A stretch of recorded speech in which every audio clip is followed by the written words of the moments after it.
Hello, ladies and gentlemen, dude and dudettes. I'm Matt Burns. And I'm doing something dark side.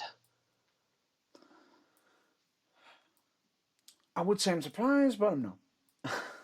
Something dark side, blah, blah, blah. I'm James Irvine. Of course he is. Of course he is. Of course he is. Friends. Friends. Oh. Sorry.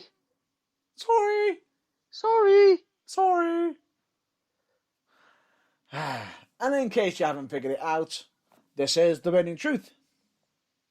The truth that burns like when I pee. Or is that just me? You may need I to said see it was doctor. me. Or is that just me? Yes, it's me, because I said it's me. Is Shmee me? Me Shmee. Go see a doctor and a psychiatrist. Been there, done that, got the t-shirt. Writing a book about it and probably becoming a best-selling author? No, it'll probably be used in many public toilets. Fair enough. You're being a bit harsh on yourself there. Oh, friend. You're being a bit harsh on yourself. You could have said bargain bucket, but no. You had to be harsh on yourself. Bargain bucket. The bargain bucket. Bargain. But before we digress and get on to our usual spiel, just to point this out, if there is any external noises or anything on the episodes, I just thought to just point this out. Bear this in mind that currently in the UK we have got a bit of some lovely weather, haven't we? What, you mean that little bit of a heat wave that's like somebody's just opened the oven door? Pretty much. Which makes me feel very crispy. Crispy.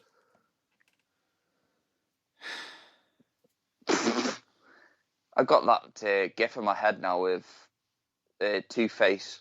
Yeah, I just did, yeah. Oh, for God's sake. Never mind. Don't open the door. Don't open the door.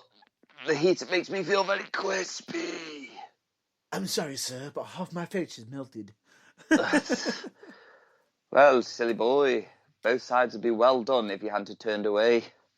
Yes. Unfortunately, let me just point this out before we actually make any slip-ups, because we haven't done any yet. Or basically, I believe you got to do your usual segment. My usual segment? Yeah.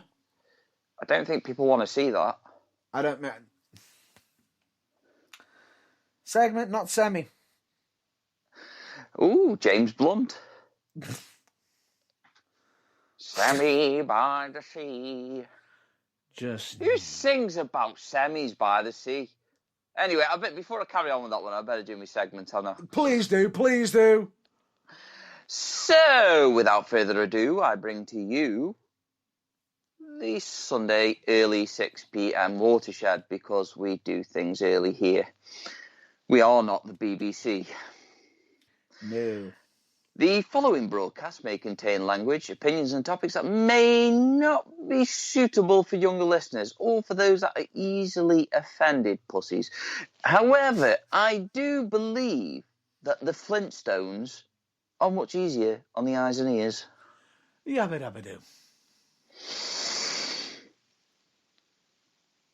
Yes, Wilmer.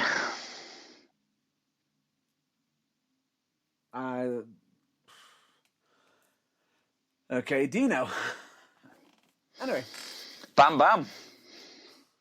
Barney.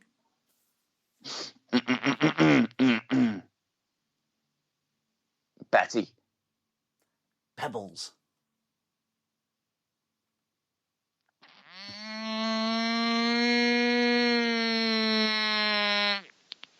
Oh, I forgot what his fucking name is. The boss. The boss. Was it Mr. Rock? Oh. Ooh. You were close. Was it Mr. Rockman or something like that? Rockford or... I'll give it you. Go on, what was it? I think it was. I think it was Rockford. Or Mr. Well, Ruckman. if I'm right, then fuck you, car.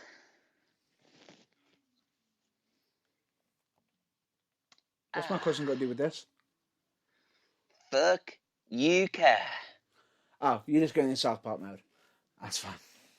Yes. That's fine. Yes. Anyway, I was talking about James Blunt and his Semi by the Sea. Who sings about that? What's that even mean?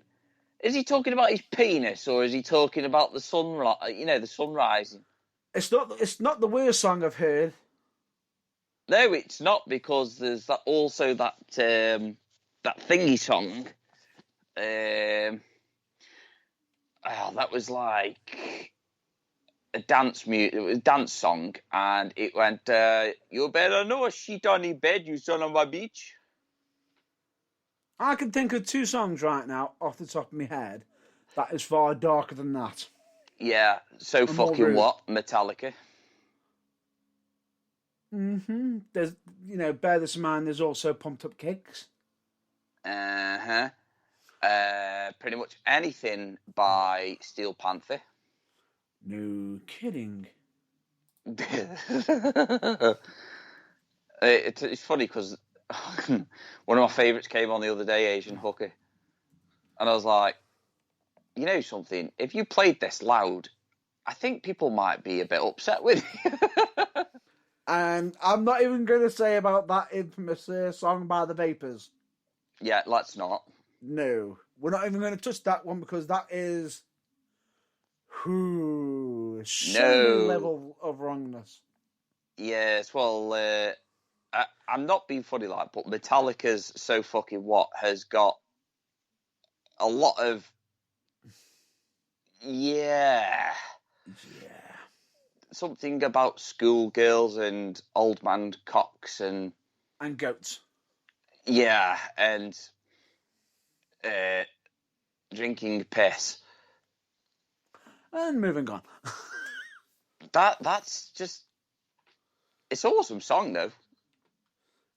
Just the lyrics are a bit... Yeah. How is it that somehow in the music world they can actually have a completely dark message in the song, but as long as they put a catchy beat to it, people will follow it. The best thing that you can do is go on to Google and type in songs that are played backwards give you a message from the devil. No. No. Cliff Richard, anybody? Stop it. Anybody, Cliff Richard?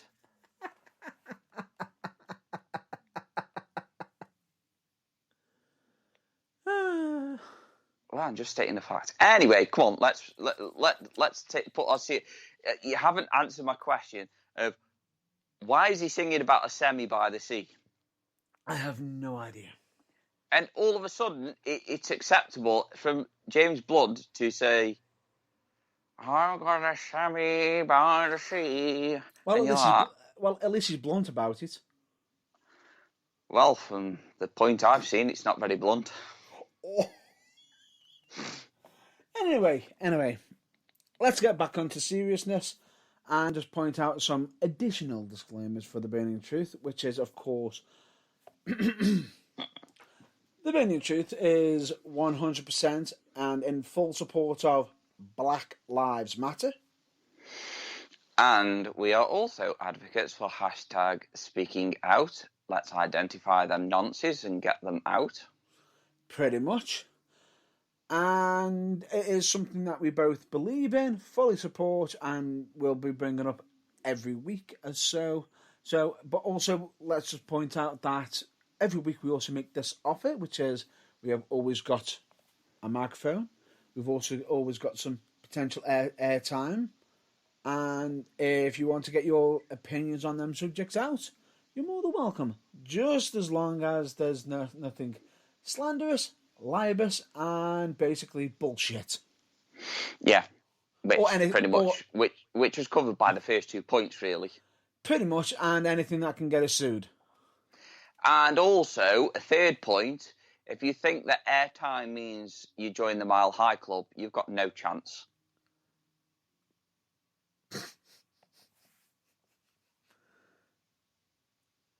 Yeah, you've pretty much got more chance of winning a lottery ticket with only half a ticket. Fuck, I better get mine on tonight then. For Wednesday. I see what you did there. You see what I did there? I see. Hooray. But yeah, it's all good. It's all good, and of course, we always recommend you check out our weekly blog page. And in this week, it's not a log. No, it's a vlog. It's a vlog, and this week it's not made by myself. It was, of course, made by myself. My first ever vlog. Yes, it was made by Porky Pig. Edit. Yes. That's all, folks. And also just trying to figure out where am I looking. I just need that little red light on the camera. Oh no. What? No. The little red light on the camera, they don't really refer to that anymore unless you're in the porn industry. No, my mistake. No. I'll rephrase that. No. I'm only joking, you know, just winding you up. I don't fucking know. Or do I? Is he telling me he's been in porn? It wouldn't surprise me if he has. No, I have not been in porn. I've been in a porn shop. And you've been on Pornhub. No, not a porn shop. See, this is where your filthy mind is just like way beyond mine. I just can't comprehend what goes through your fucking mind every week. You automatically assume I meant porn shop. I meant porn, as in pawning my items. Keep telling yourself that. Well, I kept trying to tell myself that whilst I was in the dirty section.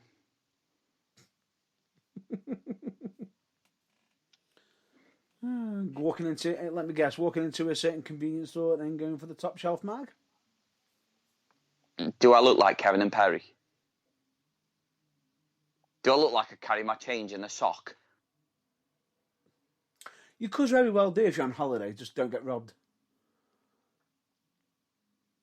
Yeah, you seriously need to watch that film again. You've just completely missed the point. Anyway. No, I got it. Just like you did the clap. Just like you did the clap that time. You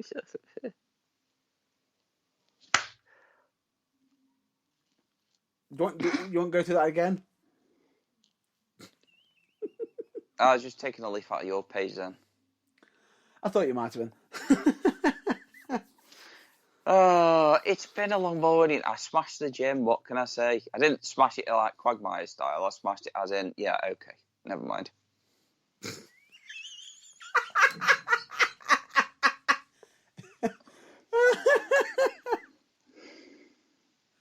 Why did I just envision as soon as you said that? You pick up a weight? Giggity. No.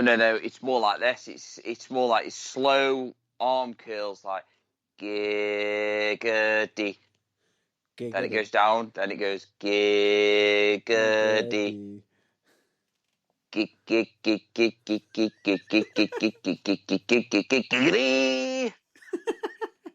And that's when I run out of steam, like when it hits the big giggity. Giggity. And then when I put them down, it's like, oh, right. And then I walk off like with the whole Quagmire nodding head whilst he's walking away. Yeah, I get you. Oh, that's so cool. I love Quagmire. But yeah, so you've got plenty of topics, but let's just say this. In case somebody's just now saying, the last episode was only on Wednesday, have you got plenty to talk about? Of course we have. Of course we have. And guess what some of it's about? Please continue. WWE. Again. Yay.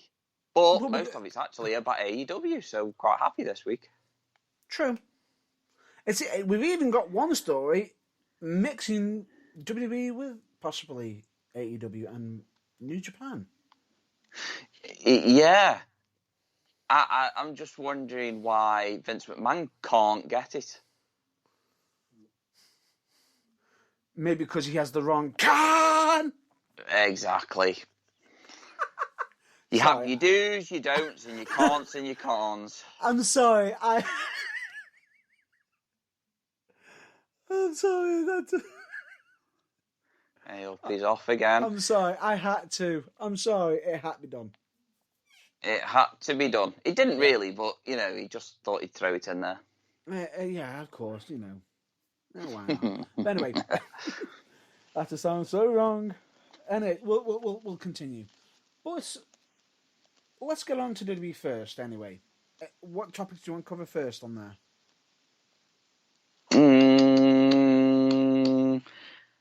What was the first one that I mentioned before we came on air? Oh, social media. Did we find a shot at somebody? Yeah. Oh, God, yeah. You know something? I don't know whether it's because I'm just completely chilled out or what, but I completely forgot what I was talking about then. Would you like me to bring it up to speed, Dan? Yeah, no, it's all right. I've got it now. It's in my head. So, yeah, it's also another crossover, really. So, we have Britt Baker. Yes. Britt Baker wrestles now for AEW. Yes. But in her time in WWE, very, very short time. Ooh, yeah. Considering she's a top talent, that she was completely buried by Nia Jax. More than once, was it? More than once. Pretty much. And yeah, WWE decided to. Was it a tweet, or was it on Facebook, or was it all over the place? No, it'd be all over the place. They were probably throwing shit, probably throwing it into a fan, like how they normally do, usually with shit, and seeing what sticks. I was just about to say that I'd rather fucking shit into my hands and clap than watch Raw at the minute, so I'm in the same category there. Yep, exactly. It's all poo. But anyway, Britt Baker has done absolutely nothing wrong. And if I'm not mistaken, has even credited WWE from time to time. Yeah, exactly. But now all of a sudden, because she's going for the title, it's, let's bury Britt Baker. And I'm like, hang on a minute. She had a massive rivalry with Thunder Rosa that led into one of the best matches, which is contender for match of the year. Yeah. So I just fail to see why WWE doing this. Is it childish petty shots? Is it just thinking Nia Jax? But it's a bit fucking close to the cloth when it's Nia Jax with her leg over Britt Baker's neck. Yeah. It's a bit thingy, isn't it, really? A bit childish.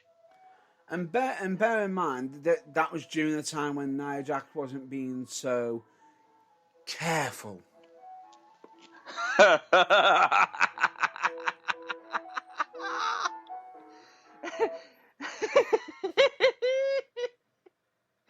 Oh, does anybody want an ice cream? Cow, come downstairs, sweet little boy. Grill, come downstairs and order an ice cream. All I'm just going to say is... my popsicles. All I'm just going to say is... Mr. Burns. It is boiling hot, windows are open, I'm frying. I might actually go get an ice lolly. It might actually cool me the hell down. Yeah, but it's not your mouth that you want to be inserting it to, really, is it, Mr. Burns? Really? Yeah, really. I bet you buy one of them rocket lollies as well, just for the fucking extra ribs. No. And the I'm not down to the bottom yet. Oh, there it goes. no. Just no. You are much. Just no. Oh no. dear. Oh, Mr. Burns is the kind of character to walk up to an ice cream van when Herbert the Pervert's working on there and just go, excuse me, Herbert. Yes, sweet little birds. What can I do you for? And you'd be like, It wouldn't be. You know what? Be, see you later. Nope. No, it would be more or less a case of, yes. Can I get a 69, please? I mean, no, 99. No. Just no. Oh, sweet little birds. Would you like to come and suck on my popsicles? No. No. Anyway. Back onto the original topic. And seeing as you want to talk about, certain sweet things, let's get back onto the the character that is known as Dr. Baker. Why is that a sweet thing? Never mind. Anyway, well, it's a two thing. Okay. You anyway. are my sunshine, my only sunshine. You make me happy when skies are grey. Anyway, back onto subject. The issue is with this is they're just taking pot shots at Britt Baker because she's going for the AEW Championship and she's getting popular. But the point being is, why are they firing the shots now at them when I thought they weren't competition supposedly, or they weren't having any competition? They must be changing their minds every goddamn week, almost like an episode of Raw. No, you can't get that inconsistent. True. No one could ever. Well, yeah, you could. You know, it's like 1 minute somebody's like, oh, look, I put loads of weight on over lockdown. Oh, look, I'm breathing in, so I've lost some. You know, it just defines WWE in a nutshell, really. It doesn't matter what they do, it still looks the same. Yes. Right. Yeah. And the thing is about it is, it just comes across as very petty. And what makes it worse is the fact that it's involving Nia Jax. Yeah. Nia Jax, the one that really needs to go back to the training school. Yeah. Oh, she does.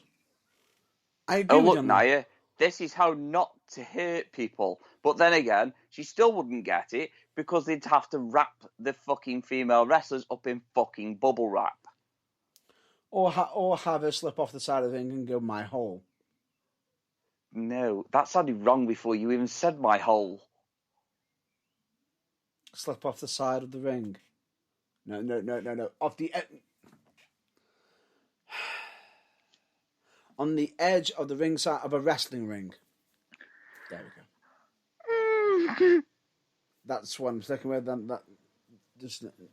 Yeah, I bet you stick with that slippery ring.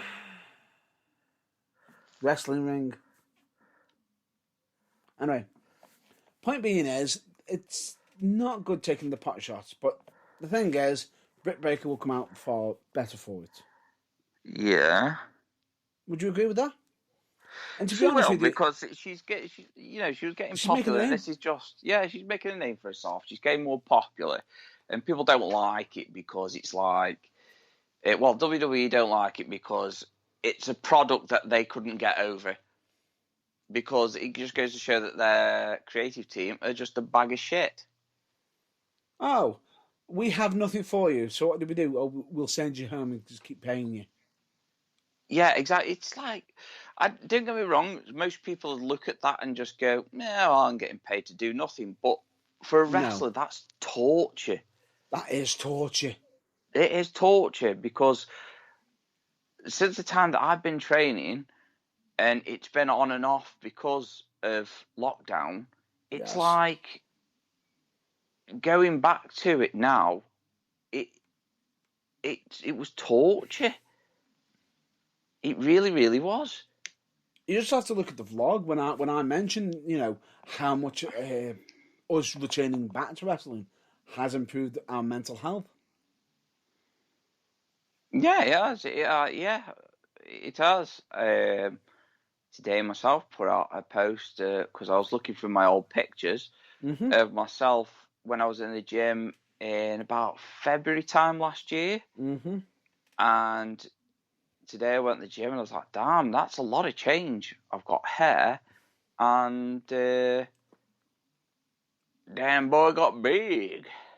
And it's not just that, you've got a bit of fire in you, some motivation, and plenty of good backing from some friends and colleagues. Yeah, exactly. So, it's a strange old world, but it just goes to show a lot can happen in a year. Yeah. A lot can happen in a year. And mental health wise, with it affecting wrestlers, just like sitting at home, just getting paid. Not only are you not training properly because you're going to lose all motivation. And for those that don't lose motivation, hats off to you. But training and everything is great for you. Yeah, I'll admit it. It's good for you. It's good for the body. But there's only so much training you can do. Yeah, exactly. Nothing beats being in front of, and for being on that stage, performing, especially in front of a crowd. Giggity. Geschmeiken. I did not giggity that girl. I did not giggity her with my geschmeigen. Anyway, the point being is, a good case of an example of that. Keith Lee, anybody? Yeah, where is he now? Not wrestling. And supposedly this is planned by the booking team. Yeah, well, didn't his wife put out a tweet not long ago? However, it was supposedly planned, but there's actually an update on that on Keith Lee, actually. A genuine one. Yeah. The reason why he hasn't returned, injury. I think that's bullshit. Right? Okay. Fine. If it is, fine. Rest up. Come back bigger and better. But if it isn't, on the flip side of things, this just goes to show how bad WWE is for your career. If he isn't, the fact is he's having to make out he's injured to give an excuse of why he's not on TV. Yeah, and this is also another reason why I'm not 100% why Finn Balor wants back in the main roster. I don't think it's his choice. I just can't see it. He went back to NXT because made a name for himself. Again. He'd already made it. Well, I was just about to say, he's reinvented himself yet again. But WWE won't even let him use the fucking demon gimmick. Actually, that's his choice. That was his choice, actually. What, not to use it? Come on, yeah. I don't think it is. I think part of it might have been it. I think it was more or less of... I think the argument was, it's all fine and dandy him to keep doing it and everything, but he knew that whenever he brought out the gimmick, yeah, it was stepping up, but what was the real actual difference between him and the gimmick? It's like... I think he was trying to bring something else. He's trying something. He's trying to reinvent himself, or WWE just didn't know what the hell to do because of the fact of they're not NXT, who are willing to take chances and allow the wrestlers be themselves. Instead, they decided to put Finn Balor as, I'm here for everyone included. Yeah, well, like I say, it just Doesn't make any sense to me. Doesn't make sense. Doesn't make sense. Almost a bit like how you got Ricochet now on the US scene, even though he lost twice to Sheamus. Yeah, and also Humberto Carrillo. I'm just going to ask the question now because everybody's thinking who? Humberto Carrillo? No, for both Ricochet and Humberto, because they came, they saw, and they left very abruptly. Although on Raw, I will say the spectacle that they did on Sheamus after the match, and I'm like, they double teamed him. Hang on, they're the good guys outnumbering the bad guy. Yeah. It doesn't make... it's just nothing that makes sense anymore with WWE. It doesn't. Nothing. Where the heroes gang up on the villains. I don't think that's the right way around. Yeah, where the heroes gang up on the villains. But, to be fair... Sheamus is not a small dude. Yeah, just about to say, it'll take a few superheroes to take down the giant. So, the Great White. Yes, I know the Great White. I feel dirty just saying that. Yeah, I bet you do. Wonder how dirty Sheamus feels. Maybe because he's probably cleaned himself that much. That's probably why he's as white as he is. He feels so dirty. Dude. That was terrible. I'm sorry. That was terrible. Why? Because I'm a fool who thought I'd make it funny. Yeah. It didn't pan out. The fool that thought he would make it funny. I'm sorry. Good boy. Anyway. I'll leave the funny Ricochet is one of them that's superhuman. He really is. Yeah. It's disgusting and absolutely filthy, all the things that he can do in and outside of the ring. Oh, yeah. And sometimes, majority, when he's jumping from the inside to the outside of the ring. Velveteen Dream, anybody? No comments. Yeah, maybe he should have said no comment as well and he wouldn't be sacked right now. But you never know. Anyway. Yes.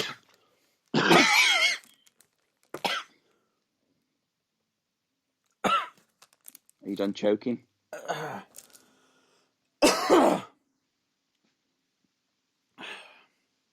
My system's almost thanked you for a whole mouthful of water. I was wondering where you were going with that one then, and I was just thinking to myself, no, this could go terribly wrong, and thankfully you saved it. Just no. But anyway, like I say, Velveteen Dream, the whole anything you could do, I could do better, so Ricochet jumps on the outside and lands on his feet. I'm pretty sure that we've actually used that as an epic wrestling moment in the past. Yeah. So, it's nothing new. Yeah. You could also say it's jumping the shark moments as well. Yep. So, he's a high flyer. We haven't had much since Rey Mysterio. But now, obviously, Rey Mysterio's back, and we've got all the flippy doodah, diddly doodahs. Yep. And it just seems to me that high flyer wrestling is now just meh. So they've got nothing for Ricochet. What can he do now, really? Well, he was having a competition with Humberto Carrillo on who can make the biggest splash on Sheamus. No! As in... No! No! Why? What? I'll just say the biggest high-flying move, aerial.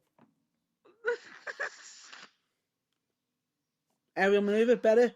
Oh, no. Anyway. Oh, God. That was horrible. I'll continue. The point being is, it just looked a bit okay. High fly move, high fly move, high fly move. And what's the deal with now Ricochet wrestling in what appears to be jeans or trouser bottoms? What's that? What is the hell going on with Ricochet's gear? I don't know. I guess that he really needs to have conversations with The Undertaker about that one. We'll get to that later. But we'll get to that later. Yeah, so I don't know really. Remember, he went through that whole superhero phase gimmick, and it just was not getting over. Just like the fucking Shorty G bullshit. But the scary thing about it is, I feel like I want him to go back now to that. Well, yeah, it's just I don't know really. It's almost like they suddenly get a top star. We've got him, and then what do we do with him? We don't know.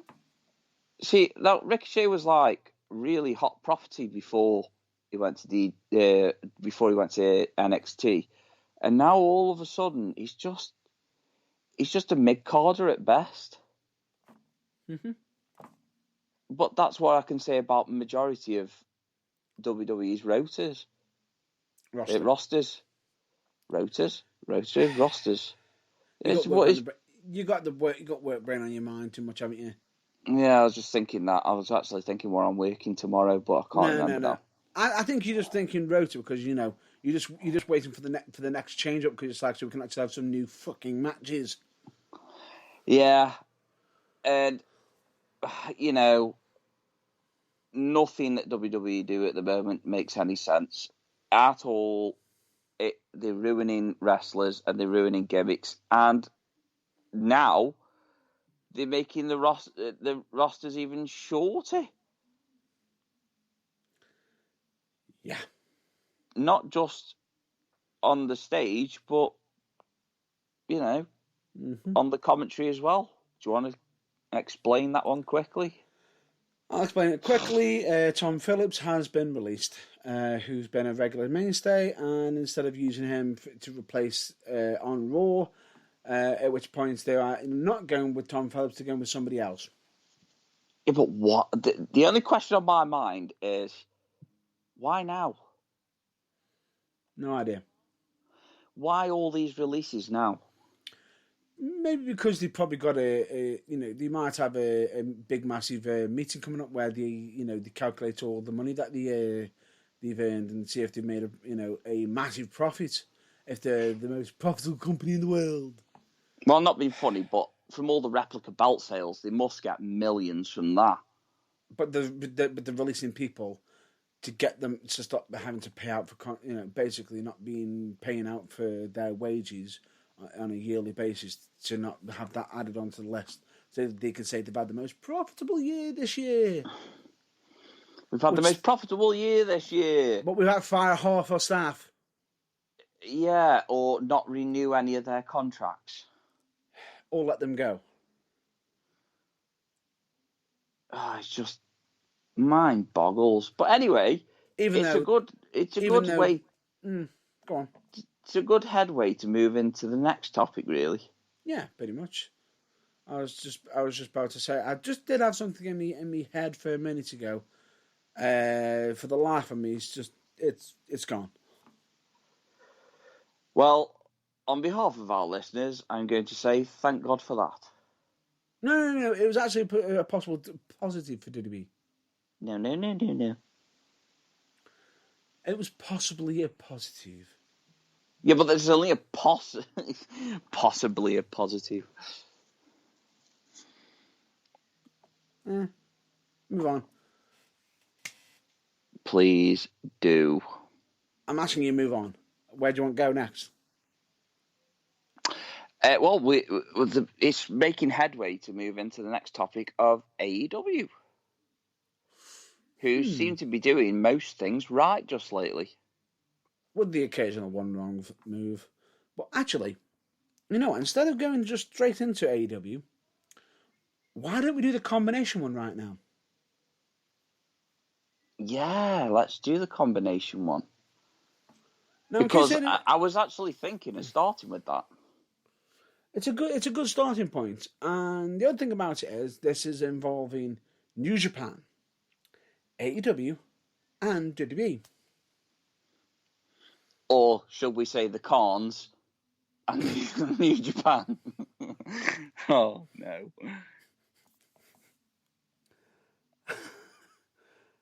I'm still trying to hold my shit together over that situation. Yes, I know. The point being is, and what makes it even worse is people even bringing up the whole image of when they did the WWE Raw and Nitro. If you remember when Shane McMahon bought WCW out from under Vince's hand, Mm-hmm. they're trying to imply that between the two cons. Yes, it's just No, it's just no, because anyway. the way that they are looking at it is WWE is just like, oh, we can try and scupper this deal by confusing New Japan. Yeah.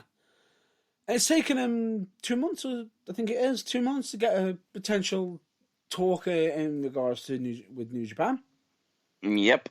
And this is with their Khan, who's actually he has been doing some interesting negotiations, possibly the talks of talent swaps, which is all good. The question is, are they going to eventually reach out to AEW? If that's the case, highly doubt it. Highly doubt it. Highly doubt it, especially as they're doing cheap shots. Yep. And the fact that, AEW are in cohorts with Impact Wrestling, which has got quite a lot of rejects on, just like AEW. I wouldn't say rejects. I'd just say no. WWE rejects. That's what I mean. I wouldn't even call them rejects. I'd just say, I'd say. Okay, then mistreated talent. I'll go with that. I was going to say talent that wasn't used correctly. Yeah, so mistreated talent. Yeah. Big Cass anybody, even though he did make his own bed to lie in, but And he openly admits it. But still, just not sitting well with me on that one. But anyway, so you've got a lot of ex-WWE wrestlers. A lot of them are very outspoken about WWE in their times with Vince. Uh-huh. Even Kurt Angle's come out with a column at the moment that he left fucking threatening messages for Vince McMahon. Uh-oh. It's just like, what? Yeah. I'd never have thought that about Kurt Angle. Are you sure about that? Because if I'm not mistaken, isn't there a story involving Undertaker trying to break up Kurt Angle from almost breaking Vince McMahon? Yeah, well, not be funny but every single time a wrestler comes from the front stage to the backstage, a la Brock Lesnar, anybody, when he threw the Universal title at Vince McMahon because the crowd was booing him. Because it was bad booking. Yeah. It wasn't just bad, it was fucking god-awful. So road booking. Yeah. Yeah, move on. Yeah, so move on. Anyway. But yeah, the deal that WWE had been trying to strike up with New Japan was by sending out one of their own negotiators, and then who has the surname Khan. Yep. So surely New Japan should be looking at this and going, oh, hang on a minute, why have they got a Khan? Are they related? Blah, blah, blah. Because you would. That was the first thing that you'd automatically assume, isn't it? Yeah. I can't speak for New Japan, but, surely they must be like, oh, well.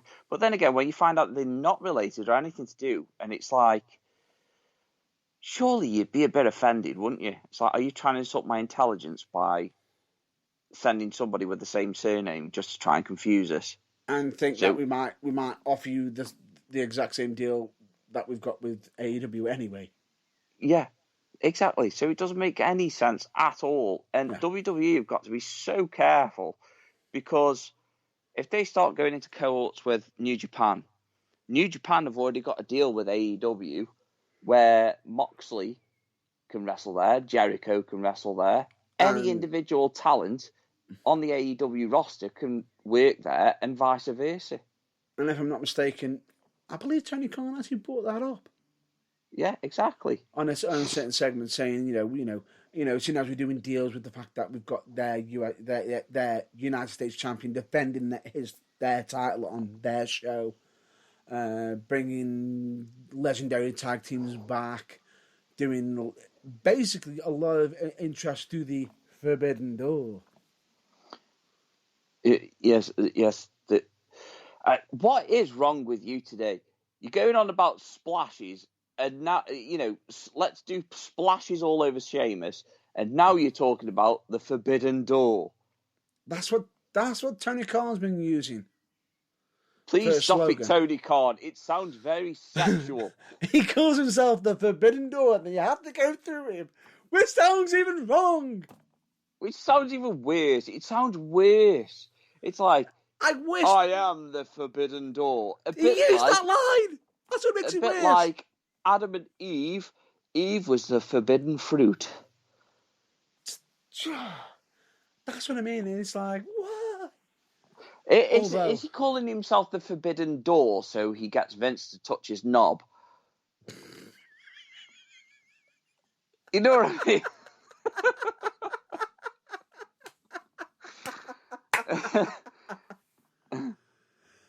Come through my forbidden door, but you'll have to touch my knob. Oh, I'm so glad I said that now. It sounded so much funnier out loud than it did in my head. Bit of a jangle. Bit of a jangle. Give it a bit of a jangle. See, now, if you won't push, if he doesn't push, try pulling it, then pushing it. Oh, good Lord. Anyway, point being is, he's pointing this all out, and then, if I'm not mistaken, on Twitter, you got him with that, on social media where he's like, the video of that is coming up, and then someone immediately in the reply going, Khan! With the infamous GIF. The infamous GIF, Star Trek GIF. Yeah, and we're not on about the updated version. We're on about the original Captain, the original Captain T. Kirk. Captain T's Kirk. The original James Tiberius Kirk. The Captain T's Kirk.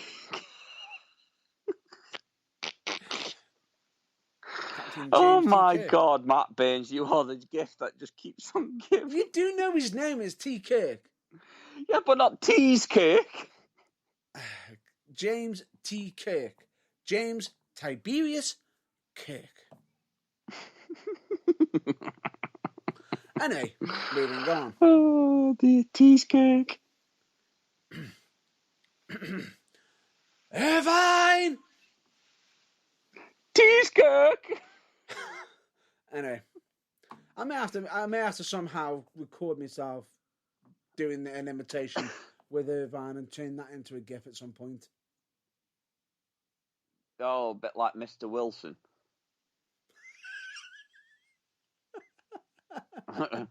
Oh, Mr. Wilson! No, I mean proper Irvine! Yeah, then it's like, Dennis! Yeah, you got the idea. Yeah, you get the idea.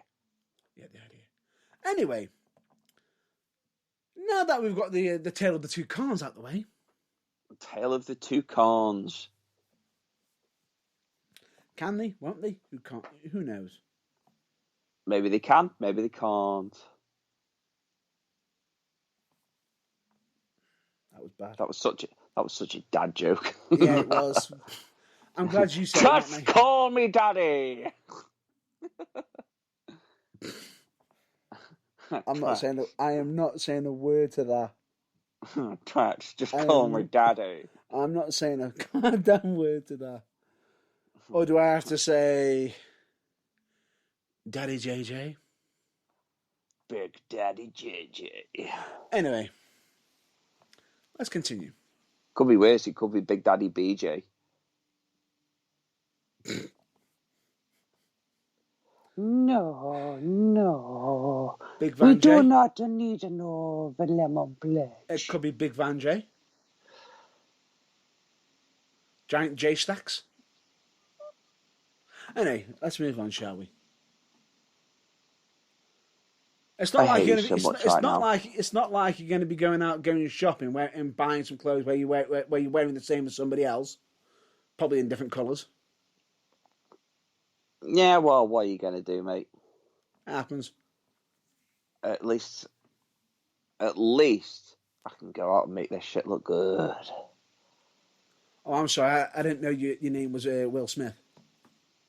Oh, yes. Oh, yes, Will Smith. Make this look good. I don't know why. I actually expected another tagline off you then. Men in Black. No, I was expecting another tagline then for some other reason. I'm not going to say what it is. It is too dirty-minded. Let's continue. Yeah, you won't want Matt Burns being accused of being a dirty-minded little shit.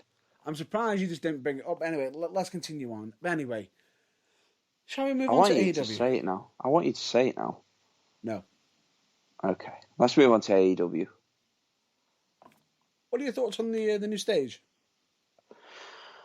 I've not seen it personally. Well, I think I did, but because of the angle of the shot, which will bring me on to the next part of AEW, is that from the angle shot, it'll still look like just, the original stage, but with just one side showing, whereas you can't see like the other side. Because the old stage, you've got the two entrances. Yeah. You got the heels and faces coming out from different sides. Yeah. Or Cody Rhodes just makes his big-headed entrance, which hopefully he's not allowed to do anymore. So, from what Matt Burns tells me, is that they've just got one side now, so it's just the single side, which, I like that. I like that idea. But I like the other idea as well, because it was original. Yeah, and the scary thing about it is normally where you got the big massive stage where you got the Cody Road entrance, there's like a big massive stage area where they've got fans there as well now. So it's like a VIP section, which looks amazing. Now what you can do is, if you're a true fan of, say, Darby Allin or Sting or the Murder Hawk, you can literally throw your knickers at him.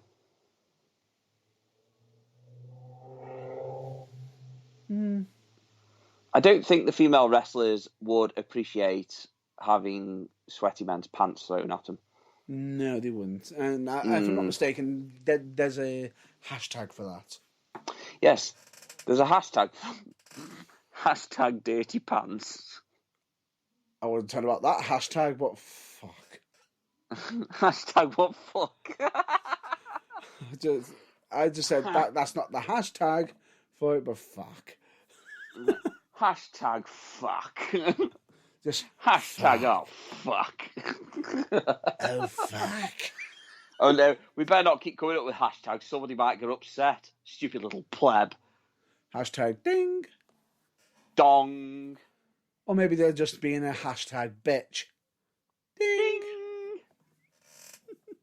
I don't know how you dare do that this week. You forgot about it last week. Fuck you. And you still have it, and still you haven't got your finger on that bell. I'm really sorry. I'm sorry. I'm really sorry. Cut me some goddamn slack. I've been busy. Cut you some slack? I did. That's how you managed getting your trousers.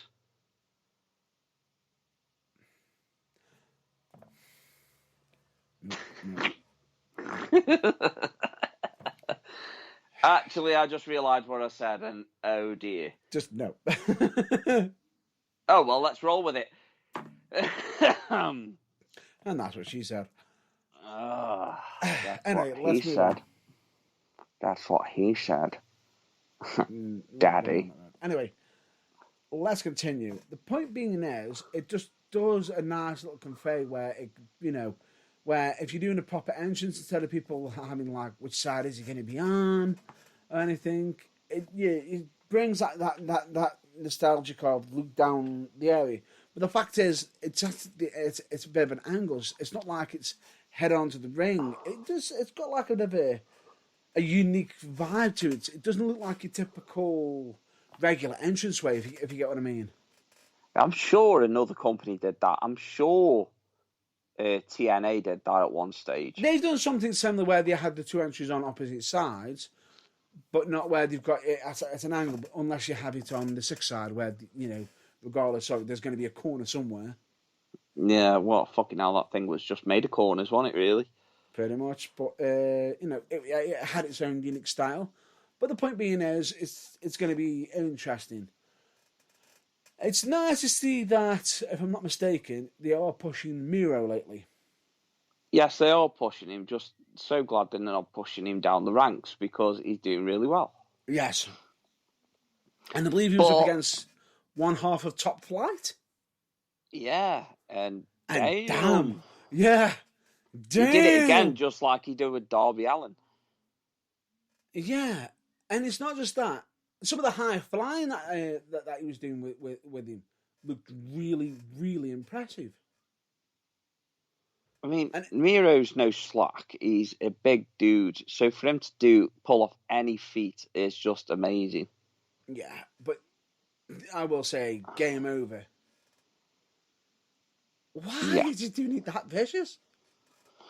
Well, it's all part of his. It's all part of his persona, isn't it? His character. He's a vicious man. Part of me is sitting there thinking to himself, "Have you been talking to Shiki Baby too much?" I don't know. I think he's been, in touch with his inner Iron Sheik? A Shiki Baby? No, not Iron Sheik. No, I'm just trying to think now. Bruiser Brody. Mm-hmm. Just like it's really vicious. Yeah. And that straight kick to the side, that straight side kick. Oof. Yeah. And now that he's broke free from the whole load of crap that was going on. He seems to be his own man.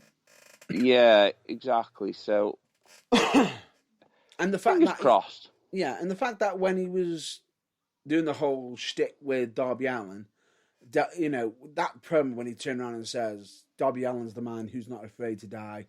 Well, I'm not afraid to kill him." Yeah. Yeah, showed that he got a mean streak. And the interesting thing about it is he's now moved on from that person to the Murder Hawk. Now, there's me sitting there thinking to myself, the Murder Hawk, a face, Lance Archer, with Jake the Snake Roberts as a face. I didn't see that working. No. The Murder Hawk has made his name by being a heel. So, however, it works with Miro. Yeah. It really works with Miro. Because as Jake is talking to Miro saying, I'm holding him back, blah, blah, blah. And then you just heard Miro just saying, "What you holding him back for, old man? Let him off. I'll knock his teeth down his throat and put your little dog down." And it's like, oh, and you sit there thinking, it's like, now you sit there and think, nah, they won't let them fight. They won't let them fight. And then all you hear off Jake the Snake Roberts says, Lance, sick him. And as soon as you hear the word sick him, you hear the crowd pop. Yeah. And you just see Lance Archer, formerly known as Hoyt, who, bear in mind, he's no goddamn small dude. Run full force down the entranceway, straight into that ring at full force. And believe me when I say this, it was like, damn, he can move. Yeah. And the brawling off both of them. Mwah. Bueno. You know it was good when you can see that, you know, near enough the entire referee roster is having to come down and say, no, break them up, get guys out, come on, we need bodies. Split these pair up. But that's how you know when it's going to be like a really brutal match, though. Oh, yeah. So I'm actually quite looking forward to that. I'm looking forward to it, especially because the fact is, when they were hitting each other, it didn't sound like it was like, oh, I'm just going to tap you one. It was like, it had that thud. Yeah. You know, that proper whack. Yeah, but we're just kind of missing stuff like that at the minute. Yeah. You know, proper rivalries where it's like, I'm going to annihilate you. I'm going to absolutely murder you. I'm going to murder you. I'm going to break you. Game over. These pair, to be honest with you, if these pair are stuck in the mid card, they're in the mid card right now, if they are still there, in a year's time, AEW missed the mark. Yeah. If they're still there. I still think, though, that Miro needs to keep hold of that title for a bit. Oh, no, I'm not saying he doesn't need to keep that title. I'm not saying that. But unfortunately, this is going to mean that he's going to be having a wild match with Murderhawk. But all that hard work of Murderhawk being built up to go for the title, the main title, is going to be gone. But then again, bear in mind, it's Miro, who isn't exactly a small slouch. He's not a small dude. Yeah, I know, but it's not going to do the Murderhawk any favours. I get what you mean. Yeah, exactly. 100%. But as long as AEW do this right and build them back up, if they go down that road, don't rush it, is what I'm saying. Yeah, don't rush it. Drag it out a little bit. Keep Miro as champion. Build the story. Then and only then give it to Murderhawk. So frees Miro up to go for the main title. And then eventually, when the Murderhawk is freed up from his obligations with the championship, he can probably step up his game up to the next level. Yeah. Agreed? Yeah. Agreed. I say AEW doing well. I would say that AEW doing far better. So, but until I saw this. I'll let you explain this one. So, right, Darby Allin and Sting are feuding with. Who are they feuding with again? Scorpio Sky and I believe Ethan Page. Yeah, Scorpio Sky, Ethan Page, and it seems like it's going to be a good rivalry. You know, it's going to be a lot of fun. Mm-hmm. But when a legendary wrestler comes in and he's 60 odd years old, and your younger generation of wrestler is coming in and actually just trying to get himself over, it's, for me personally, it's up to that veteran to get them over. Yep. You know, to help get them over. Yeah. You know, it's been done a lot of times, like Austin passing the torch to The Rock and all that lot. The passing of the torch? Yeah, passing the torch. Now, Sting has passed the torch quite a few times now. Yes, he has. But he's still got it in him to put on a show. So, in comes Darby Allin. Yeah. And behind him is a row of Stings. And it wasn't really a case for us watching it to point out which one was actually Sting. Now, I know, I get it, like, if you were in a real fight and there was loads of people, you'd be, wearing Sting masks and similar haircuts and what have you, it'd be a bit difficult. But for us as fans to be watching it, and you can see which one's which. And you can see which one's the real Sting. And the fact that the ones that got hit or thrown out of the ring didn't do a very good job of selling it. It then really was a kick in the balls to see Sting no-sell Scorpio Sky's punches. It was Scorpio Sky, wasn't it? Yep. He deserves better. Yeah, and Scorpio Sky's a decent wrestler. And what made it worse is, while this was happening, Ethan Page got taken down by Darby Allin. Yeah. Ethan Page is almost twice the size of Darby Allin. Yeah, but Darby Allin's had matches with, like, really big dudes and still won. True, but holding him on the floor. Yeah, it doesn't make sense. It just... it doesn't make sense. Fair enough, Page had just had a match. But Page's size is still going to be a factor. Yeah, exactly. His weight, his size, it's still going to be a factor. Darby Allin isn't exactly massive, is he? So, it's just... No. I don't know, it just... the whole no-sell and the reveal that it's Sting, it was kind of... I get what they're trying to do, but I think it was a bit lackluster. I think a social media page did it best. Yeah. Heelbook.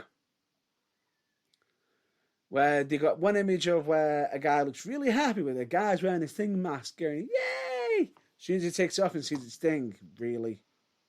Yeah. They just say, oh, really? That's disappointing.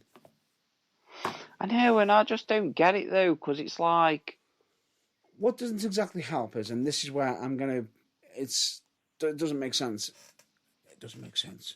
It doesn't make sense. The fact that they are hyping up the fact that Sting's going to be wrestling in a tag match, okay, and he hasn't wrestled in a match for over 4 years. Yep. Now, obviously, he's going to have a lot of training. Of course. And I would imagine AEW's ring is very, very, very, very forgiving. Hopefully. Or you can put Sting in a bodysuit. Yep. Again. Potentially. So we shall see what happens. It may just turn out that they've got like another person to wrestle in Sting's place. I don't know, but I doubt it. If Sting is no selling Scorpio Sky's punches, he's got to be working. If he isn't, really, you've just buried Scorpio Sky, who can't even beat up a supposed injured wrestler. Who is literally retired. A pensioner. So yeah, it kind of pisses all over it, really, doesn't it? A little bit. Which is a shame. Yeah. But I don't know. I'll remain optimistic because I've seen AEW do this before and they've not really shit all over them. So we'll see. We'll give them the benefit of the doubt. Sting's had his time in the limelight. He got injured. He had to retire. And now it's like he's come back. Everyone's got high hopes you're going to see him wrestle again. And don't get me wrong, I love seeing Sting wrestle. It's absolutely amazing. But it's like Stone Cold. I don't want to ever see Stone Cold wrestle again. Undertaker. Don't ever want to see him wrestle again. The Rock. I would say The Rock could probably still do a job. He can still do it.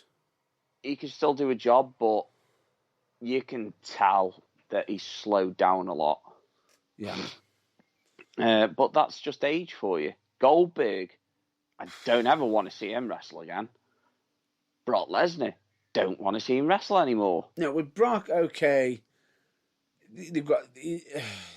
That's just lazy writing how they're doing that. Yeah, well, Brock Lesnar, it's like Kurt Angle. There's rumours that he wants to come out of retirement now. And God forbid, what I have seen today, I do not want to see him return. Ever. Not in Impact, not in AEW. I wouldn't even wish it up on Raw. And Or that, NXT. or definitely not NXT. NXT is way better. I wouldn't even wish it up on Vince Russo running, bringing back WCW. Or an independent show. Or an independent show. I wouldn't wish it up on anybody, and that's Ryback.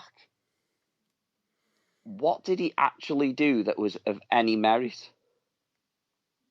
But he's coming back though, isn't he? Even though the fans voted for him to retire. Twice. Come on, guys. I know that you're all trolling, so we've removed all the trolls, and I'm going to set the vote again. Yeah, still got the same result. Oh, if I'm not mistaken, they got rid of the trolls. Didn't that mean he had less votes on him actually working and more on retirement? Yeah. So it's like He's not listening to popular demand, and he is returning like a bad case of chlamydia. We got rid of it once, and now it's back. Now, I've heard good things from in regards to Ryback. I've heard some bad things. I've heard he can be very, very petty over social media because if you say anything bad against him, he blocks you. Surprised he hasn't blocked us yet. Do we even follow Ryback? No, but I'm pretty sure someone's probably added him over a certain Pokemon. that we shared out. Oh, yeah. Need I say more? No, please don't say any more. even though I do honestly think the order that was in the evolution is the wrong way round. Look, if Ryback can do a job and he can come back and do a job, then fair enough. But if he can't and he's just going to be like one of these self-declared fucking veterans and wanting more than what he deserves, what feed then, him more? Eh? What feed him more? Sorry. Yeah, yeah. I'm just like, shut the fuck up. Feed him more what? Dildos? Feed him more what? Cats? Dogs? Does he want a 69 off a menu? It can't be as bad as his advert for his weight loss program. Never mind his fucking weight loss program. Have you seen his new in-ring gear? No. You think his in-ring gear is bad? I've seen it, yes. I'm blue, You really need to see his weight loss program advert. Would this be one where he's saying, put down the fork? No. Oh, no. This is the one where he gets two women, do a before and after. Oh, no. Just no.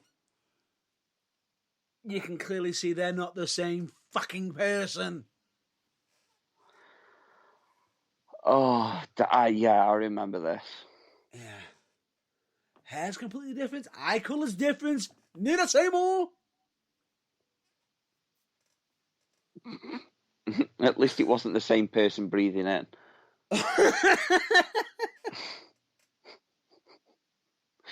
You know what I mean?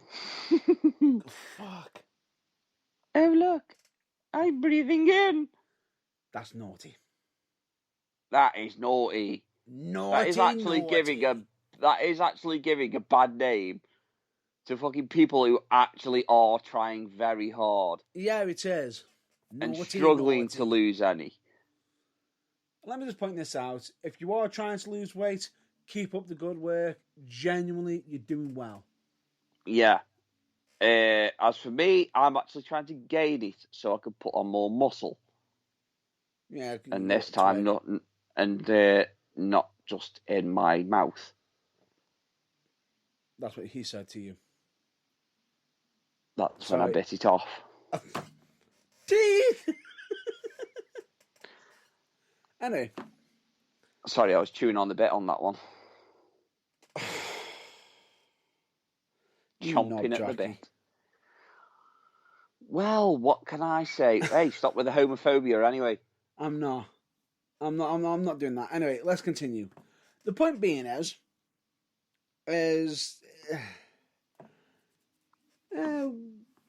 Ryback just he's so controversial, and I would rather he changed his fucking name to Bareback and try to come back into wrestling. That would only make him more fucking entertaining. Oh look, Bareback's here. Feed me whore. I think he'd be probably more happy with his old wrestling name before he had his Ryback gimmick. Mm. Do you remember that? No, because I've never really followed him. On NWE? Nope. So you don't remember when he was part of... Was he part of the Nexus? Yeah, but Bray Wyatt was part of the Nexus. Oh, no. This was when he was Skip Sheffield and he had the tagline, "Yip, yip, yip, what it do?" Wow, that is such a rip-off of a cartoon. Can I remember what the cartoon is? No, but I know that it's a rip-off of a cartoon because I just had that in picture in my head. Yep, yep, yep. What it do? Oh, no, it's like, yep, yep, yep. What it do? Oh, God. No, just stop. I'd rather call him Bareback. Continue on. Yeah, let's move on from Ryback because I just have this horrible feeling in the pit of my stomach he's going to be at AEW. I can't see that. I can because they are announcing a surprise entrance into the Battle Royale. They always do, but then again, I can't. Yeah, now you've just realised, and now the panic is setting in. Thank you very much. Cheers for that. Yeah, you're welcome. Ryback. Bareback. Mate, Ryback isn't even a bigger draw than an elephant's foreskin.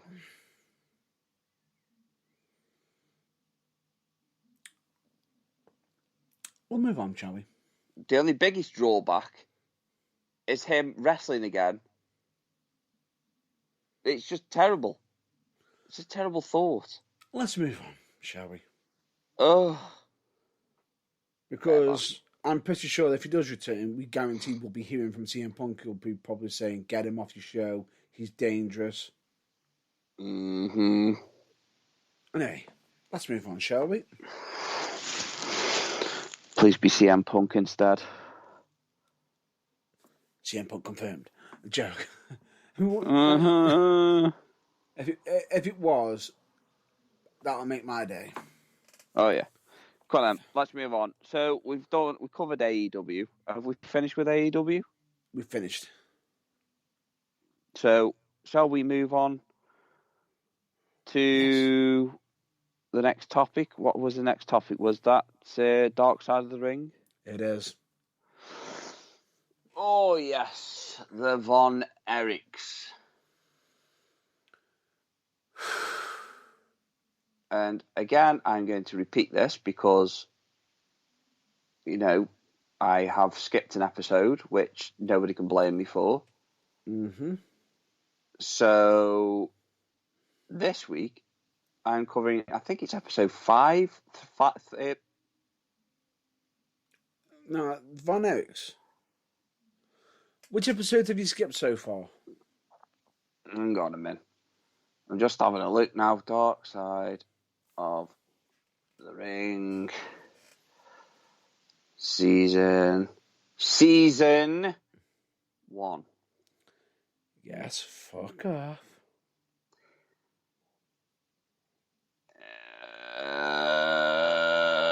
Yes, episode 4. Episode 4. Would you kindly go through it? Yeah, so we have the Von Erichs. Now, the Von Erichs, so I'm just trying to get it back up again, refresh my memory a little bit. As you do. As you have to. So, the Von Erichs were a big family, a wrestling family. A dynasty. Yeah, a dynasty or dynasty. I don't even know the proper way to pronounce that. No, I'm not even touching that as an argument, no. No. Because you know you'd probably lose again.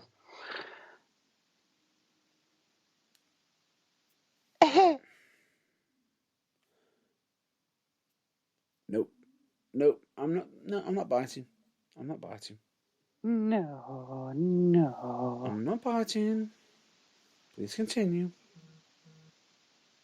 It's all right. I'm just fucking hell. I can't get it up. And that's what she said. Oh no, I don't have that problem. I win. Mm-hmm. I win. Von Erichs. Would you like to stall a little bit? Actually, it's because it's been like 3 weeks since I've watched anything, and it's just like, yeah. Your brain's just gone mental. You've just gone, yeah. Yeah, I'm just trying to refresh my memory, like, so. Bear this in mind, it's been a while since I've seen this season. Yeah. Myself. But I remember it quite well. Well, yeah, so you've got the Von Erich brothers, and the father was a wrestler. And, hold me back. Oh, you have to excuse me, I'm cracking everywhere. Mm-hmm. Yeah, so you've got the father, he was a wrestler, so obviously you got the sons, you've got Dave, Kerry, Chris, trying to remember all the names, but I'm just trying to actually get them up as well. Chris Von Erich, Kerry Von Erich, yeah. Kevin, that was the one I was missing. Kevin Von Erich. And Fritz Von Erich. Yeah, Fritz as well. So anyway, this tale is surrounded by tragedy. There's no way that you could possibly describe it as anything else. It was a fucking tragedy. Yeah. Straight from the get-go. Obviously, they were very, very, very big, and the way that they broke into the wrestling industry was, okay, a bit spoon-fed. Mm-hmm. But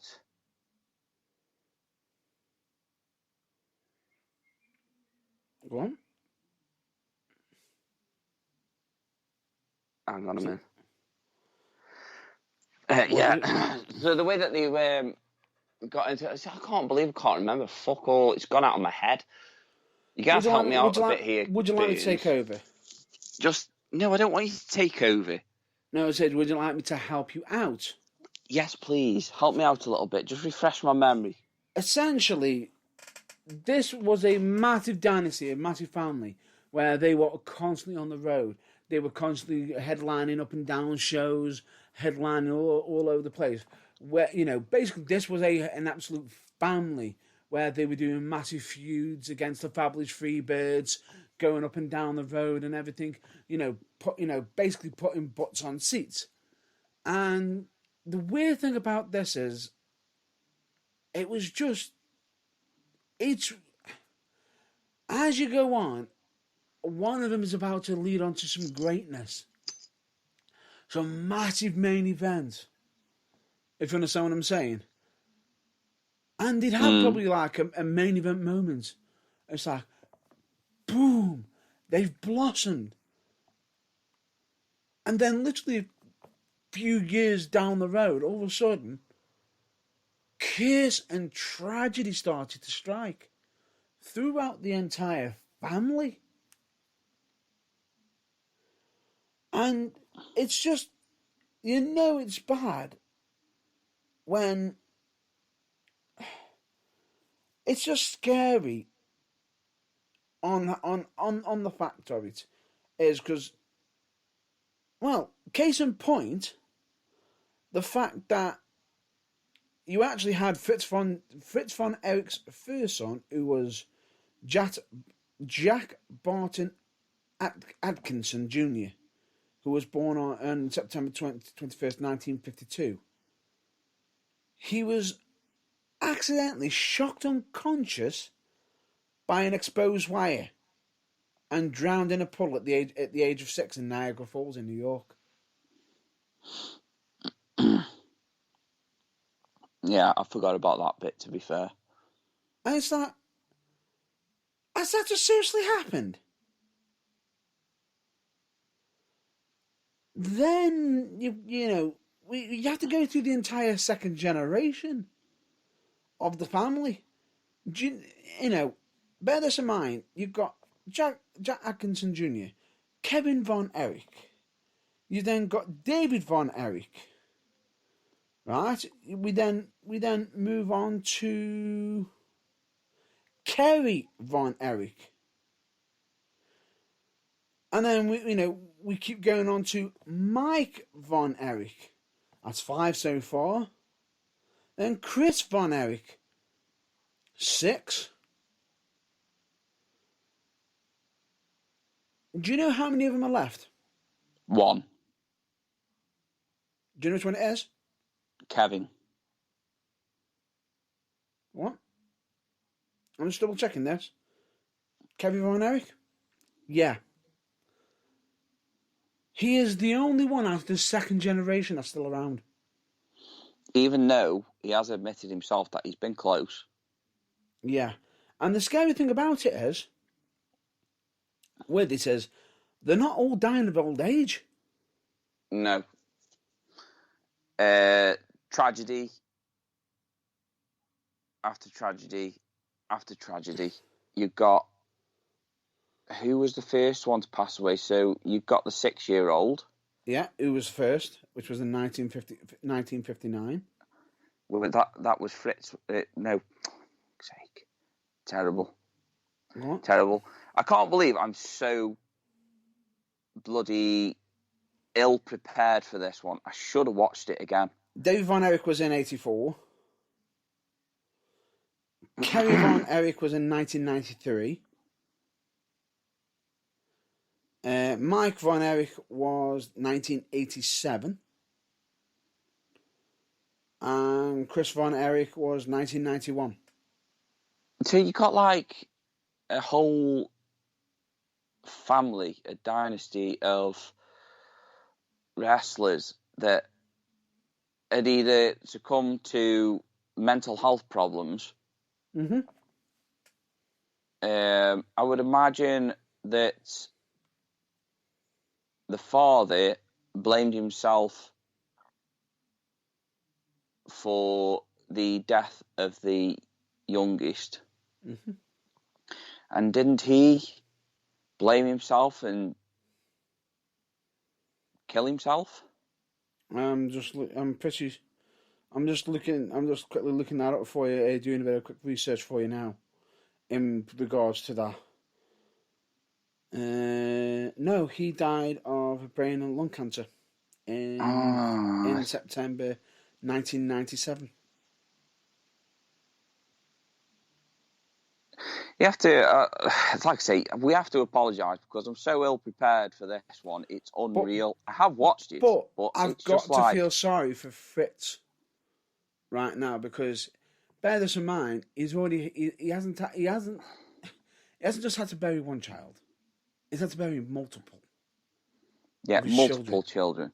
And not a single one of them had died from natural causes. It was either a freak accident, it was either mental health. It just goes to show how serious that mental health is, especially with wrestling. Mm. And but this is one of the stories where our message that we state at the end of every single one of these episodes is a statement of why we are advocates for mental health and how serious the subject should be. Yeah. But at this moment in time, through Kevin Von Erich, we now have a third generation. Yeah, we do. We have a third generation. Do you know their names? Oh God, I'd just bloody seen it as well. Marshall. We have Marshall Von Erich, Ross Von Erich, and of course Lacey Von Erich. Yeah, Lacey, that was the one. Yeah, that's the one. And literally, they've taken up the whole business, and they are actually tearing it up. They are doing quite well. Okay, the family might not be anywhere near as big as what it used to be, but the name still stands for something. Yeah, it does, because they were like on the cusp of being something truly amazing. Just remember, who was it? Which one lost his leg?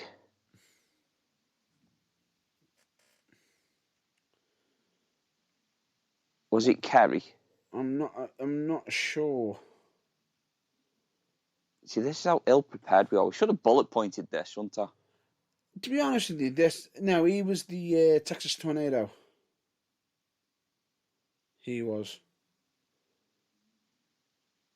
I'm just quickly having a quick look at it now. I don't think he lost his leg now.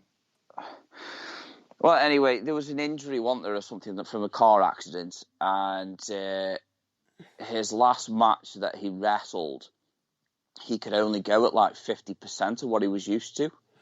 Oh, you're on about the Mike, aren't you? Who had the shoulder injury? Yeah. On his tour of Israel. And he was forced to have surgery, and after surgery it was discovered that he was suffering from toxic shock syndrome, a rarity in man.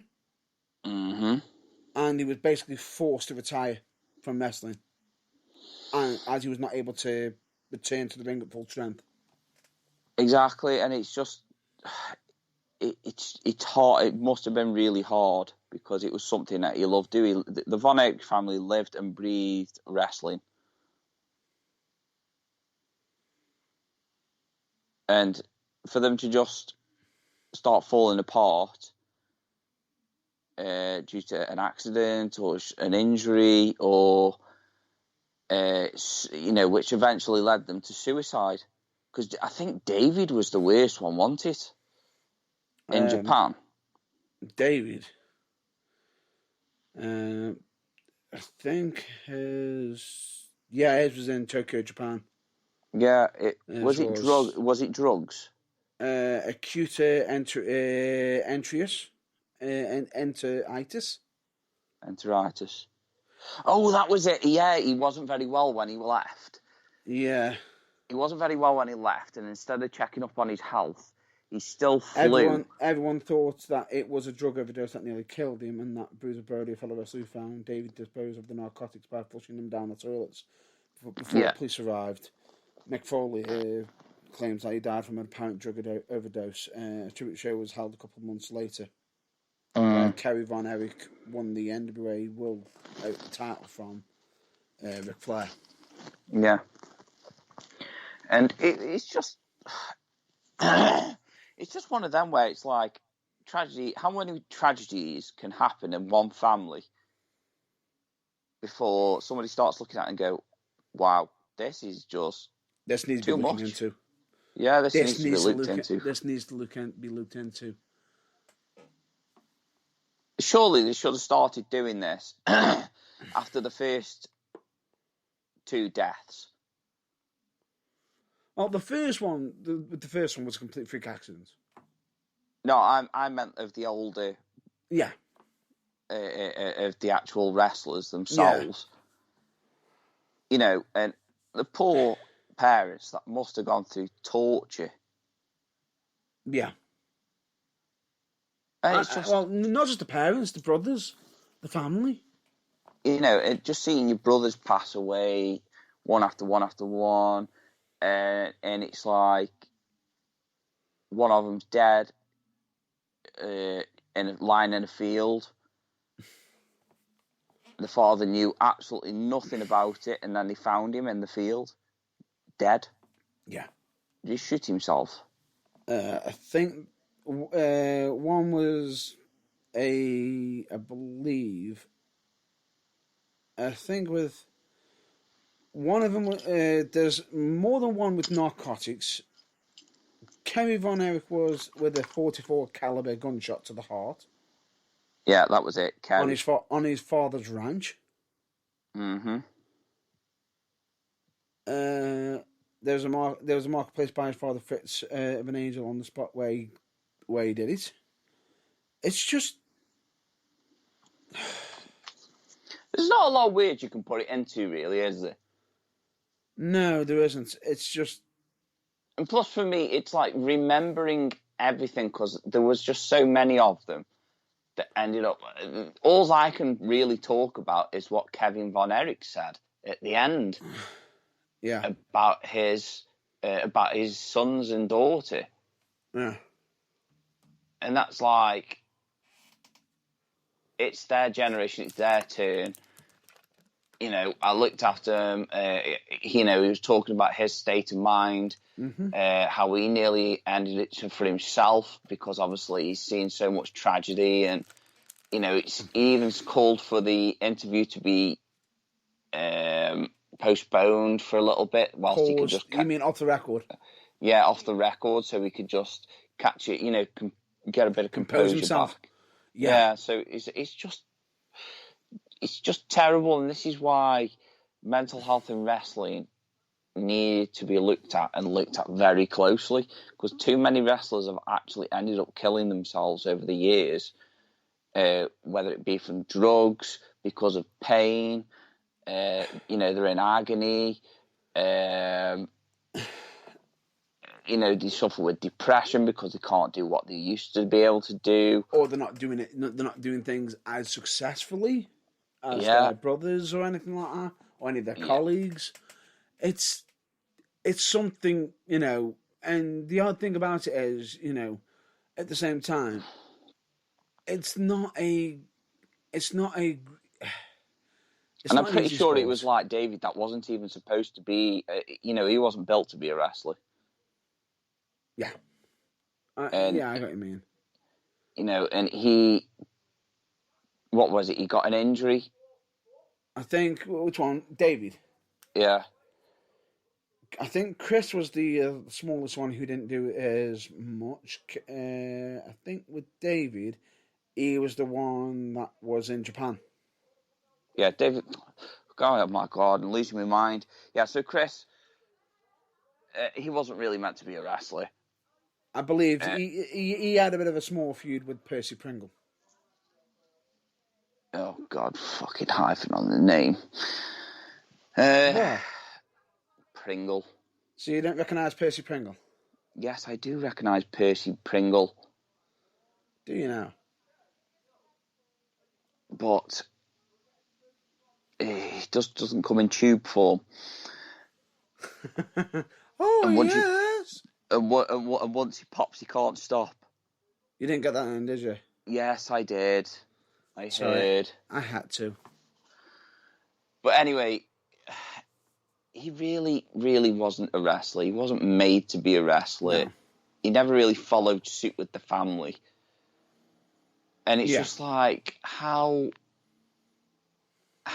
did they allow him to even contemplate stepping into the ring? No, the other thing about it is, I've got no question with anybody who's in, regardless of size, anyone is capable of wrestling, regardless of size. I don't think that was the issue. He couldn't wrestle. He wasn't a very good wrestler, though. I don't think... He couldn't understand the fundamentals. My issue was, at the same time, it's just disheartening. The fact that this ended up happening, and because he wasn't getting successful, he wasn't in the right frame of mind as well. No, he which wasn't. Which didn't help. And when you got somebody saying, "Oh, you're not doing as well as somebody, such and such," "Oh, your brother was doing this at your age." Yeah, I mean that's like me saying that, I could do, just for argument's sake, I could run 100 meters in Usain Bolt times, and a sibling of mine wants to run as well. Oh, but you'll never be as good as him because you can't run as fast as him. Because automatically you're comparing yourself to that person then. Yeah. And obviously, one of our messages is never compare your behind scenes to somebody's greatest hits. It's a quote from Tom Campbell of Cultaholic, which is, never compare your greatest hits to your behind the scenes. Never compare never compare their greatest hits to your behind the scenes is what you're referring to. Not what I'm referring to, it's what I just said. Yeah. And it's in the same fashion. And it is. Because regardless of it, someone on their A game, they can still be on their A game on show. Doesn't say that they're on the A game behind. Yeah, exactly. But everything needs addressing, though. Yeah. Everything that happened to the Von Erichs and everything that's happened to other wrestlers. Mm-hmm. I mean, a lot of other wrestlers have actually OD'd on drugs, but obviously I don't want to spoil it for myself because I know which ones have, but I don't want to spoil the stories because we're talking about the Von Erichs. But the Von Erichs is just, to put it into a nutshell, to break it down, is a very, very big tragedy of a 6-year-old. And then... Yeah, it started with a 6-year-old, a tragedy. Then it moved up. They were all doing so well as wrestlers. Then you've got illnesses, drugs, and suicide that plague the whole rest of the family. And obviously the passing of the father from really, really bad illness. Yeah. Cancer being the ultimate word. Yeah. And there's only one brother left alive now to carry on the legacy. And it's such a shame. But at least he's not holding back his sons and daughter for the sake that he doesn't want the same happening to them, what happened to his family. True. He's doing it right. He's doing it right. And the wrestling business is not as... the way it was back then. Yeah, I know, but it's taken a long time for them to learn from the mistakes. Yeah, damn right. Damn right. And the scary thing about it is, regardless of it, they can still be made even to this day. Yeah, exactly. And there still are, there still is tragedies. There's a lot more help out there than there used to be, of course, but still. If it's taken. Yeah. But it's still, you can only lead a horse to water, but you can't make it drink. Mm-hmm. But anyway, I think we've fumbled and stumbled over the Von Erich family story for long enough, because I think we just literally dug ourselves a hole and made ourselves look like a pair of planks. I don't think we have made ourselves a pair of planks. We've highlighted what happened in the past, what the dark side of the ring covered, and in all fairness, there is a message there. Yeah, there is a message there. But I just wish I could have remembered. But it has been a few weeks since I last saw it, so I'll have to watch it again. The scary thing about it is, regardless of it, is tragedy can strike. It doesn't always necessarily mean it'll get you. It can get you if you allow it to happen. But the thing is, luckily, at least one of them has managed so far come out all right. So at the moment, right now, he's stable. Yeah. And bear this in mind, any normal human being who'd been through that might not be so stable. Exactly. So let's put a pin in it there and let's move on. I'll say he's superhuman, and let's move on. Yeah, so let's move on to our... Oh, God. Boy. Oh, God. Oh, God. Let's move on to an epic wrestling moment, or fail, should we say. And the scary thing about it is, we brought this up last week. Yeah, we brought this up already last week. Oh, no, not last week. Wednesday. Apologies, on Wednesday. So still this week, but anyway. The last episode, we brought it up about The Undertaker's bad wrestling American badass gear. Yeah. Which then, obviously, has jolted my memory when Matt Burns brought it up regarding a certain wardrobe malfunction. Which turns into something even bigger. Because I remember him wrestling in different wrestling trousers that did not suit his whole gimmick. Yeah. But I didn't realise where they came from. Yeah. And you didn't realise how bad they were. And I didn't realise how bad they were. Well, I couldn't remember how bad they were. It was so bad you wanted to forget. Yeah, it was so bad that I wish I could have locked it into a box, like a wooden box, burnt it, buried the ashes, and then dig them up a few years later and dump them in the middle of the ocean. That's how bad they were. I wonder if the Godfather still has them pants. Yes, he does. Oh, God. So what it was, is The Undertaker was making a main event showing against a certain Kurt Angle, and I can't remember the exact reason why. Was it a trouser malfunction, or did he just forget his gear? A certain gear was forgotten. Yeah. So certain gear was forgotten, and it just so happened... lost in the travel. Yeah, so it was lost in the travel, and it just so happened to be... Say it with a straight face. It's trousers. And being a man that never breaks kayfabe, never, he was desperate for a pair of trousers, so he borrowed a pair from the Godfather, which so happened to be his best friend. Yes. And they were very, very questionable attire for his gimmick. He no longer looked like the American badass. He looked like the American... Pimp Daddy? Pimp Daddy. He had all the hoe train. Now, remember when I said last week, or on Wednesday, that he specifically stated that Kane likes poontang pie? That's probably because The Undertaker fucking fed him most of it. While wearing his pimping it easy bottoms. Oh my God, they were so bad. Main event. Survivor Series, did you say? Survivor Series 2000. Survivor Series 2000.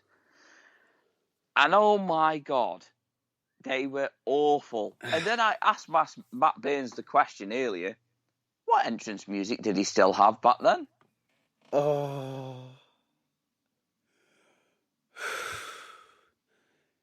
Kid Rock? Kid Rock, American Badass. So now the lyrics to that song have changed to American Pimp Ass.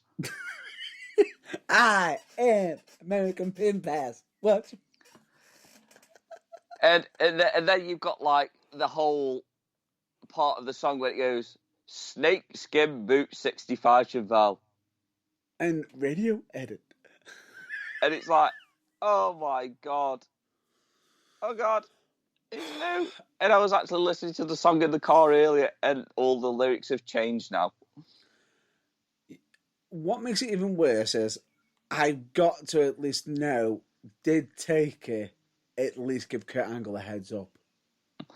Yeah, because surely He had to. Kurt Angle would have come out and just gone, "What the fuck are you wearing?" I remember being intimidated. What the fuck? Because if you remember, Austin used to do things like draw an eye on his hand and stuff like that, and just go, when he was just about to do the test of strength, he'd go like, "Look into my eye." And you could see like a drawing of an eye on his hand. And he'd just do anything to try and make anybody laugh. And funnily enough, that was against The Undertaker as well. Yes. Because he actually made him break. Yes. Probably one of the only wrestlers to manage that. Even though JBL's been close. Oh, yeah, JBL's been close. With a promo. Yeah. If anyone remembers it. But anyway, the point being is the scary thing about it is, I just come down and you see him around the line like, boom. And he's getting in the ring. I'm looking at him like, when's he taking them off? When's he going to reveal his gear underneath? And then the bell starts, like, he's not started with that, is he? No. It was terrible. It was, don't get me wrong, you forget your gear, understandable, it must really suck. Yep. Because America's not exactly a small country, so it's not like you could just go and find it. It's not like it's a hop, skip, and he's fucking there. Yeah. And he probably only realised at the last minute that he had none. But then again, sometimes, usually, they can actually get some of the I think that's why WWE have also got some seamstress at the shows now. They can't make him a pair of leather pants within a space of fucking minutes. I'm not saying in space of minutes. They probably have spare gear now. They might have a selection and here you go. Here's a wire selection. Just don't go for the Pimp Daddy ones. Well, I'm not being funny like, but obviously you've had Batista have a wardrobe malfunction when he bought new boots for the Royal Rumble a few years back. And don't even get me started on Blue Tista. Yeah, Blue Tista. And then you got like he'd literally, his boot had split, and they had to sew his boot up. Yeah. Or Triple H with his long shorts. Long shorts or mid shorts? Mid shorts, I think they were, weren't they? The black ones against Goldberg. Yeah. And do you know why that was? I actually don't. I was actually going to try and find out why, because I always thought, why is he wearing such shit gear?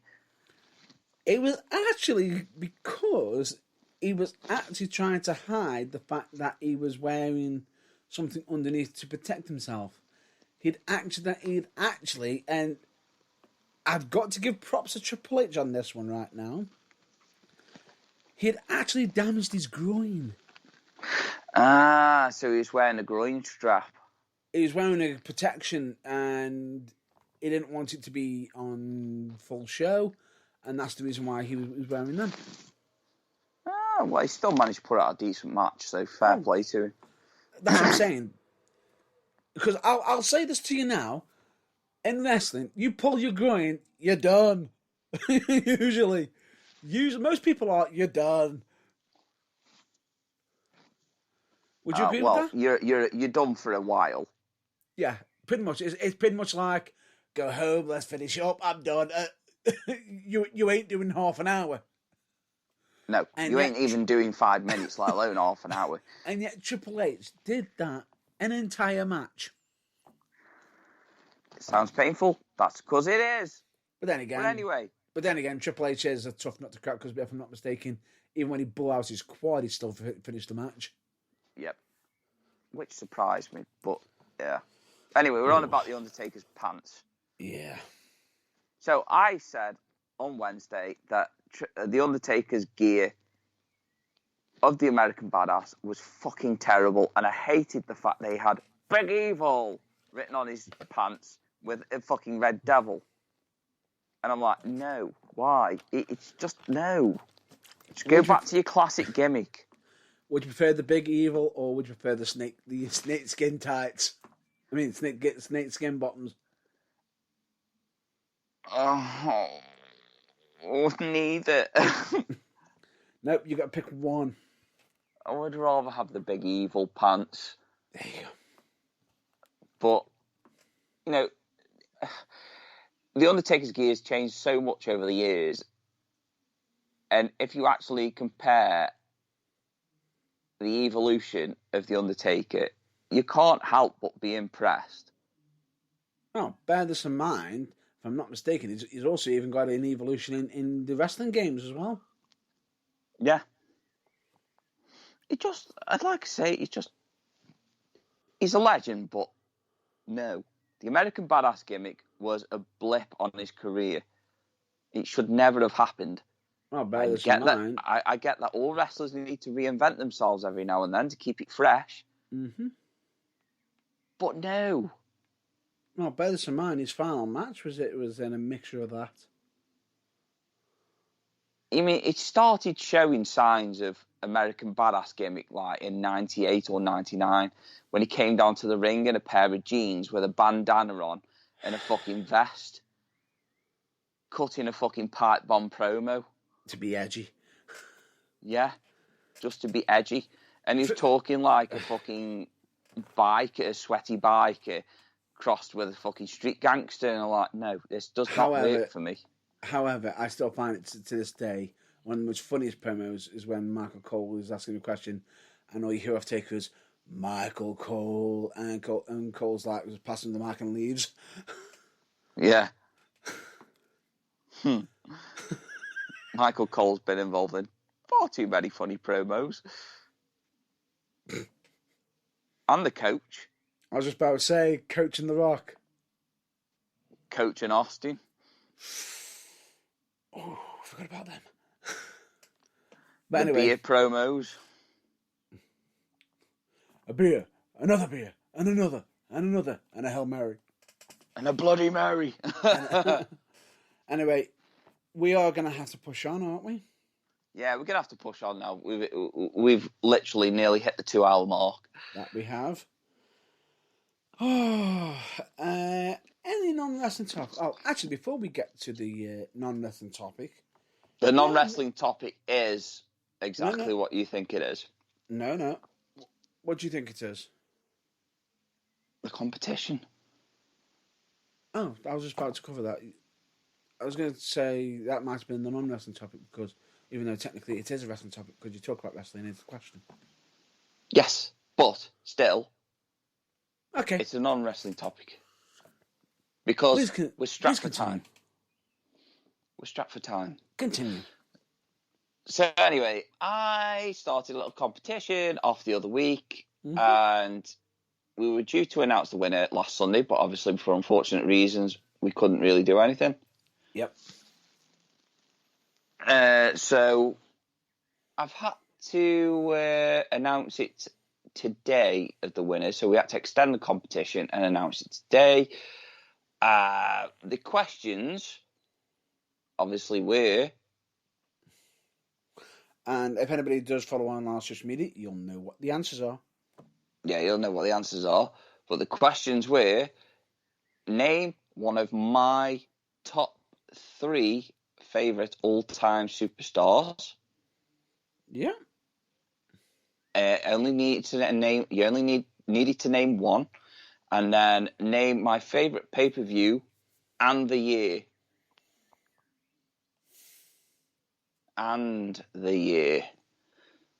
So, yeah.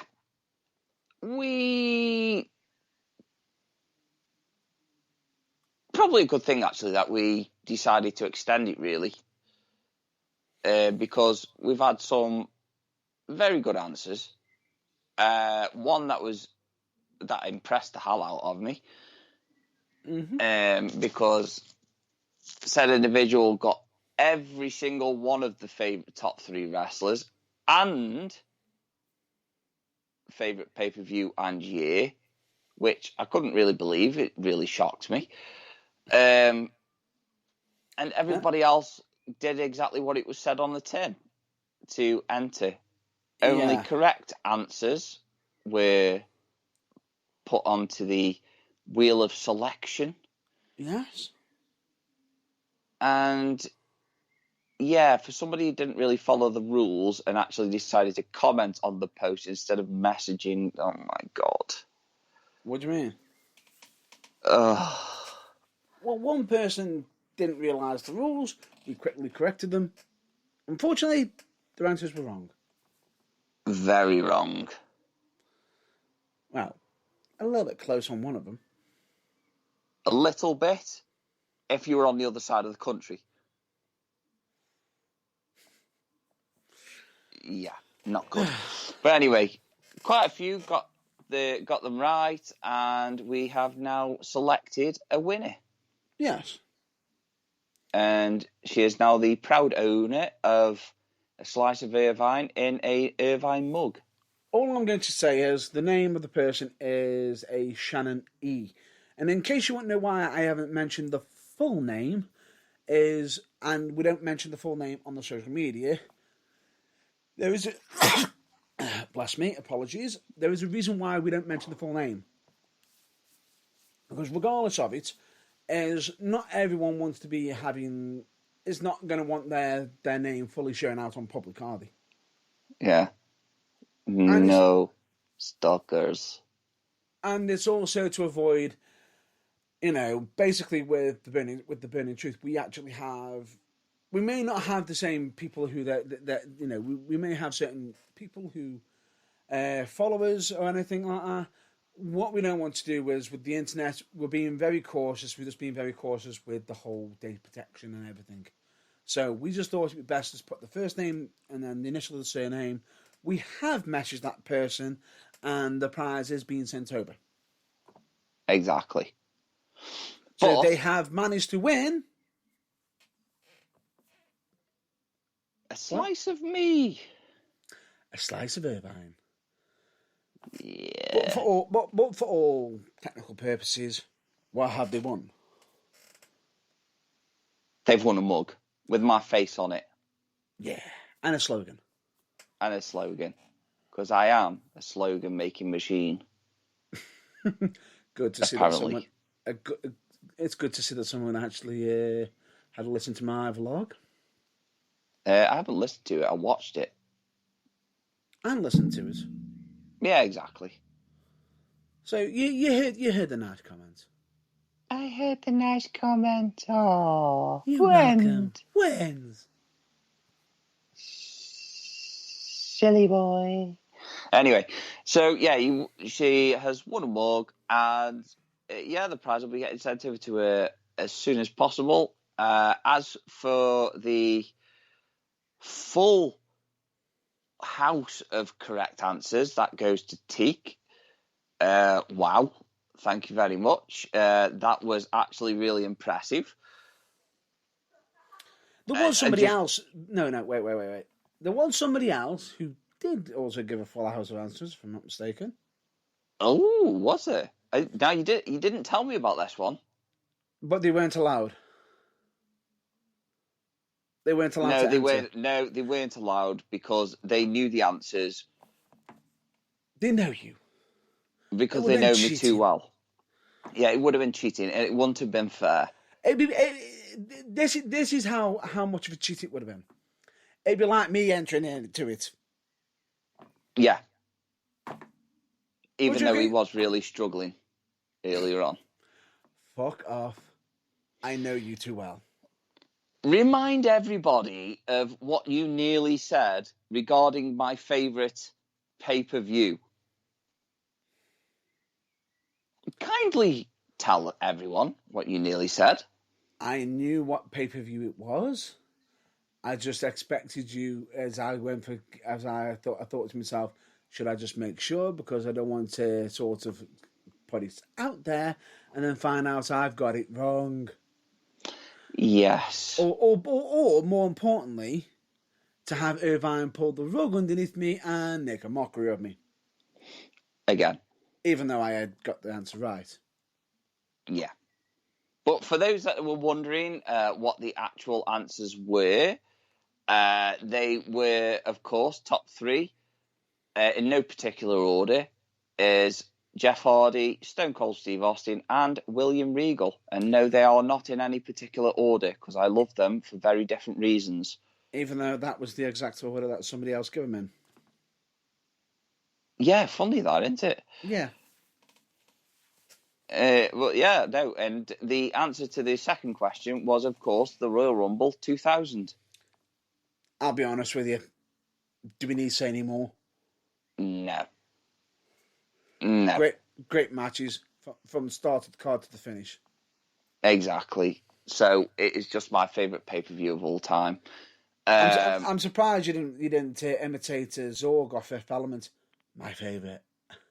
Yeah. My favourite. I had to. But, you know, the competition's over. The mug has been won. Thank you, everyone, for your entries. Yeah. It was actually genuinely impressive, even though one particular person, Mark, was cutting very, very close to the clock. Fuck! And we were talking like seconds. I'll be honest with you. I'm going to put this out now. Mark, you were so close as well. If you watched the clip, he was so close to winning it as well. Oh, yeah. If you watch the actual clip, it was so close to actually winning. Just fancy that, entering at the last minute. And next thing you know, boom! He wins. The first thing, if he did win, you know what the first thing I would have been saying to them? Get your ass to the convenience store and start buying lottery tickets. Yeah, start buying lottery tickets and make sure that you split the winnings with myself and Matt Burns. Of course. Because, damn, that was close. Oh, man, that was so fucking close. I remember getting the text message saying that literally he had just sent it in. I'm like, fucking hell, that's close. But it goes to show that we take it seriously. We take it seriously. Seriously.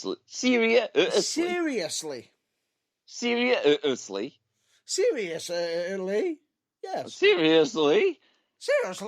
Yep. But now. What?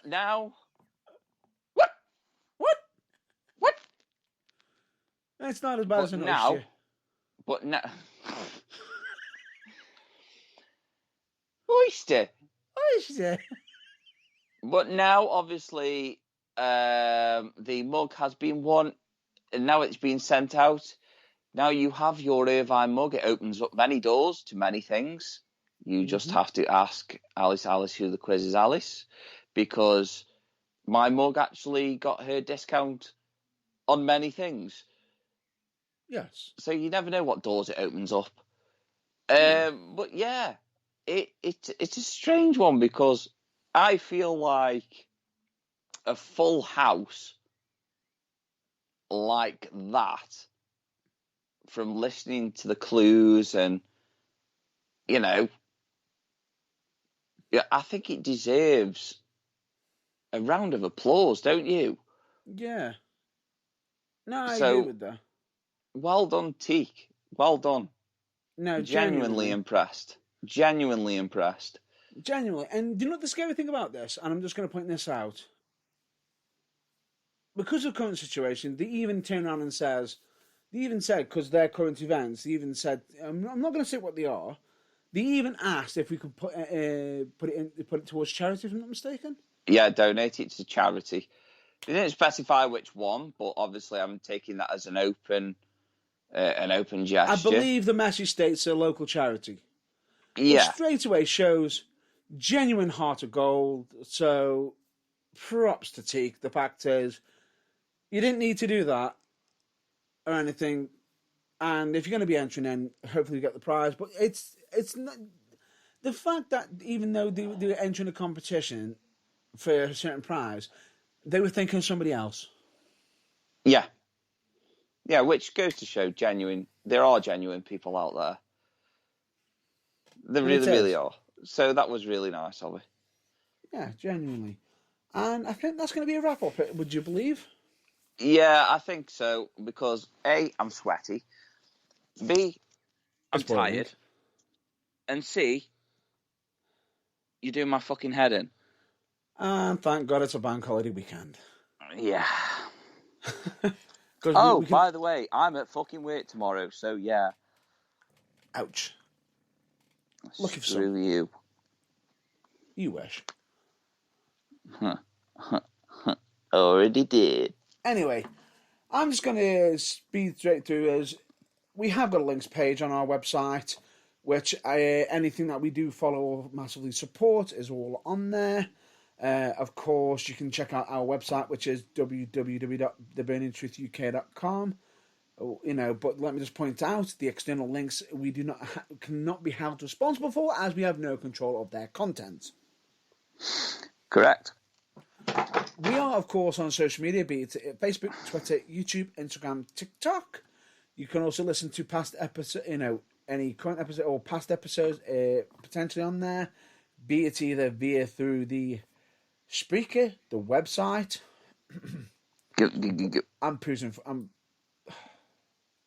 I'm pausing for a minute. No, don't pause. Please. Continue. I'm so glad you didn't pick up on that one there. I'm so glad you didn't pick up on that one there. Never mind. I'll continue. I'll reiterate. You mean the speaker? No, I'm not going to even say where it is. You do realise I can listen back to this? I know, and I know you're going to laugh so at it. So you may as well tell me. No, I'm not doing it now on this episode. I'll rather wait. Let's put the fans in suspense right now. Let them find out next time. If you haven't already. Oh, you're done for. Oh, I know. I know. All I'm just going to say is you can check us out on the website, Spreaker, Spotify, iTunes, Google Podcasts, Diesel, Amazon Music, and many other sources. Just not Brown or HP Brown. Or the House of Parliament. Anyway. That's going to be a wrap-up. But we are going to push on.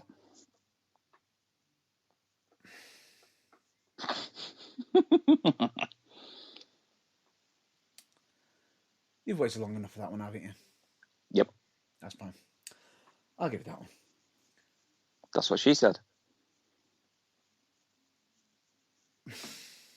How are you liking these Office references? It's good that you actually clued up on them now. Oh, no, I just know about that's what she said. There's too many GIFs. That's what she said. Yep. Too many videos as well. That's not what she knows. Oh, no. God, no. Anyway. Mental health. This is a subject that we do take serious, and we're not going to be making any jokes about it. Agreed? Agreed, because last time he caught me off guard because we were laughing too hard, and then he decided to jump straight into the low side of life. Anyway, it is, of course, okay to be not okay, and asking for help is never a weakness, and in doing so, you could end up finding out that there is more care for you than you could ever know. We have already thrown out the quote from Tom Campbell, which is, never compare your behind the scenes to other people's greatest hits. We, of course, also state, make yourself a priority once in a while. It's not selfish, it's necessary. And if you could be anything in this world right now, please be more kind. And of course,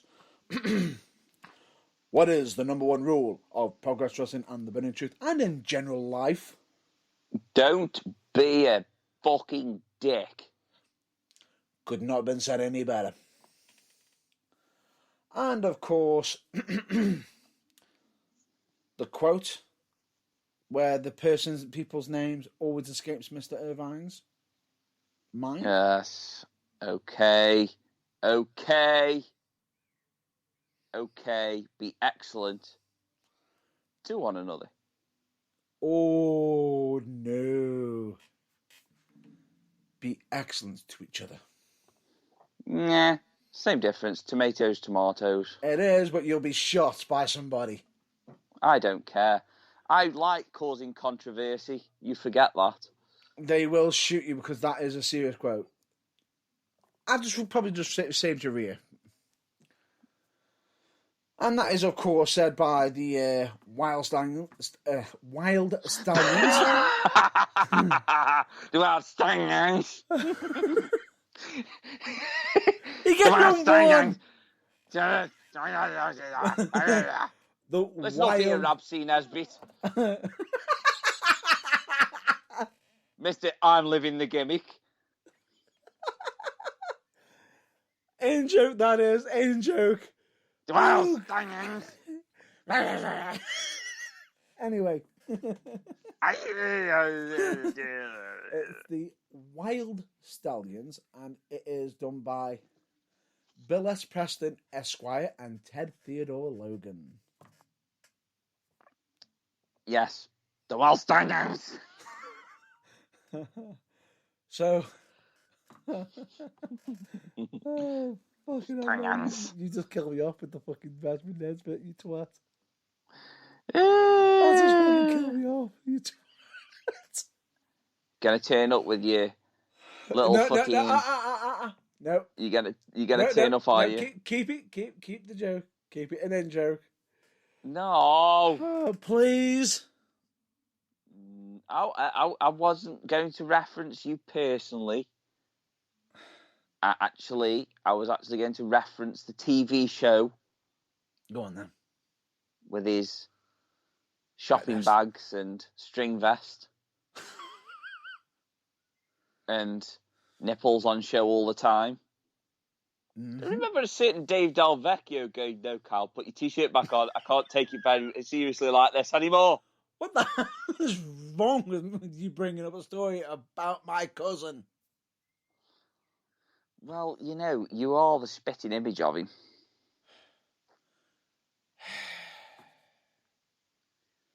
And by the way, if he is listening, fuck you, Car. He's probably sitting there thinking, middle finger, I don't care, you all laughed.